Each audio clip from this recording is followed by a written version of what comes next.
السلام علیکم۔ Prime stories میں جو کہانی میں آپ کے لیے لے کر آئی ہوں اس کا عنوان ہے شیشہ اور شیرک۔ اس کے مصنف ہیں انسپکٹر دبیر حسین رضوی۔ تھانہ جنڈیالہ گرو جی ٹی روڈ پر امرتسر ضلع کا تھانہ تھا۔ میں اس کا SHO تھا۔ ایک روز میں ایک تفتیش کے لیے باہر چلا گیا۔ واپس تھانے میں آیا تو میں خاصا تھکا ہوا تھا۔ میں نے روزنامچے میں اندراج کے دوران محرر سے پوچھا کہ میری غیر حاضری میں کوئی سنگین واردات تو نہیں آئی۔ محرر نے بتایا کہ کوئی سنگین واردات نہیں، ٹریفک کے ایک ایکسیڈنٹ کی رپورٹ تھی۔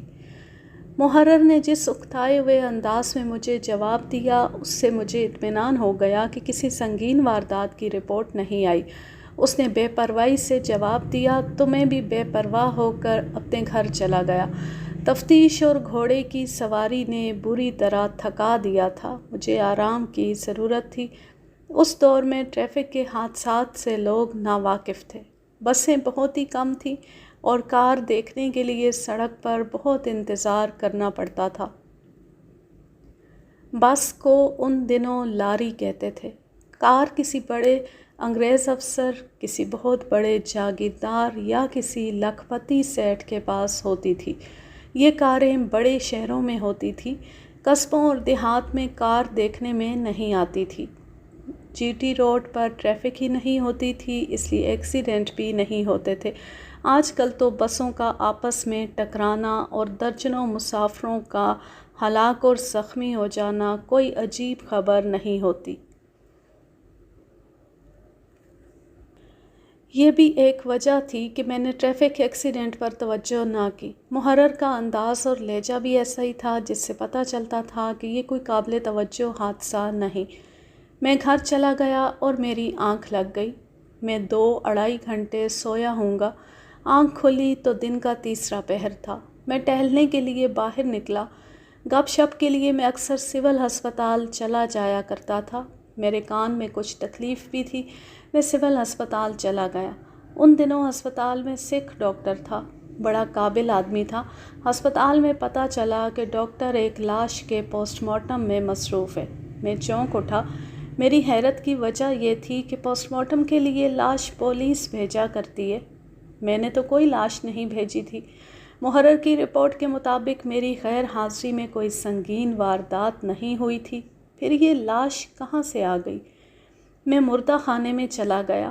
ڈاکٹر کو پتہ چلا کہ میں آیا ہوں تو اس نے مجھے اندر بلا لیا۔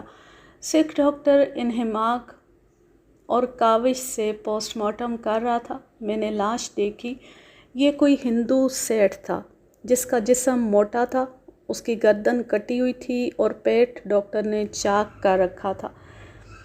یہ ٹریفک ایکسیڈنٹ معلوم نہیں ہوتا، مجھے یہ قتل کی واردات معلوم ہوتی ہے۔ مجھے یاد آیا کہ محرر نے مجھے بے پرواہ سے لہجے میں بتایا تھا کہ کوئی سنگین واردات نہیں، ایک ٹریفک ایکسیڈنٹ ہوا ہے، مگر یہاں ایک لاش پڑی تھی، یعنی ٹریفک ایکسیڈنٹ بڑا سنگین تھا۔ ڈاکٹر نے یہ کہہ کر مجھے اور زیادہ پریشان کر دیا کہ یہ ایکسیڈنٹ نہیں، قتل کا کیس ہے۔ اس نے مجھے شیشے کا ایک خون آلود ٹکڑا دکھایا جس کی لمبائی کم و بیش 6 انچ تھی اور چوڑائی 2.5-3 انچ۔ مجھے بتایا گیا ہے کہ کار کی ٹکر ایک درخت سے ہوئی اور ونڈ اسکرین ٹوٹی تو یہ ٹکڑا اس سیٹھ کی شہ رگ میں اتر گیا۔ میں تسلیم نہیں کر سکتا کہ شیشے کا یہ ٹکڑا اتنی زیادہ رفتار سے آیا ہو کہ اس سے شہ رگ کٹ گئی ہو۔ گردن اسی ٹکڑے سے مگر انسانی ہاتھوں سے کاٹی گئی ہے۔ ڈاکٹر نے مجھے لاش کی گردن دکھائی اور بتایا کہ اسے ایسا شک کیوں ہوا ہے۔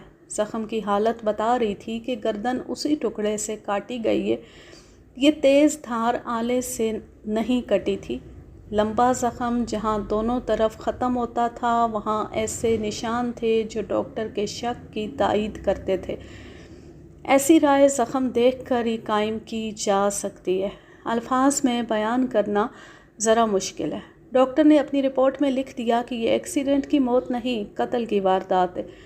یہاں میں آپ کو بتاتا ہوں کہ جرائم کی روک تھام اور مجرموں کو کیفر کردار تک پہنچانے کے لیے مختلف افراد کے فرائض کیا ہوتے ہیں۔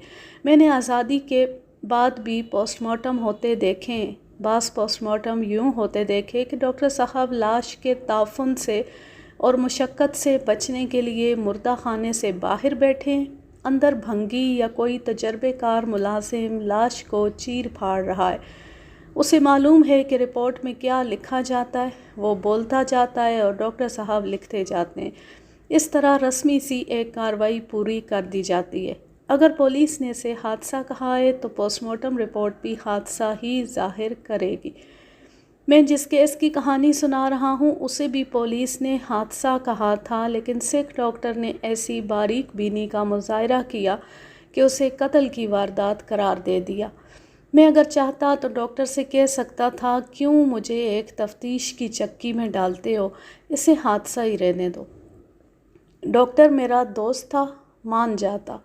مرنے والے کے لواحقین کی طرف سے تو کوئی رپورٹ نہیں آئی تھی، نہ کسی اور نے قتل کے شک کا اظہار کیا تھا، لیکن اس دور میں پولیس کی کوتاہی برداشت نہیں کی جاتی تھی، کیونکہ حکومت سنجیدگی سے جرائم کا خاتمہ چاہتی تھی۔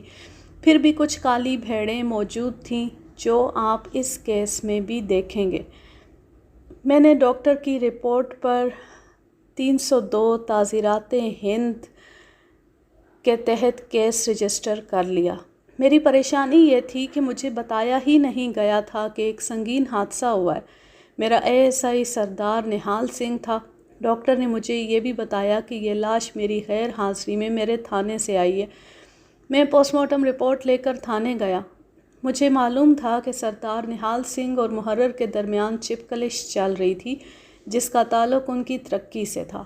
مجھے شک ہوا کہ یہ ان کی چپکلش کا نتیجہ ہے۔ میں نے ASI اور محرر کو بلایا۔ محرر سے پوچھا کہ اس نے مجھے کیوں کہا تھا کہ کوئی سنگین کیس نہیں ہے۔ محرر نے اسی لاپرواہ سے لہجے میں جواب دیا، یہ آپ سردار نہال سنگھ سے پوچھیں۔ میں نے ASI نہال سنگھ سے پوچھا۔ اس نے بتایا کہ ایک بس ڈرائیور تھانے میں آیا۔ اس نے بتایا کہ 3-3.5 میل دور ایک کار کا ایکسیڈنٹ ہو گیا ہے اور ایک آدمی مر گیا ہے۔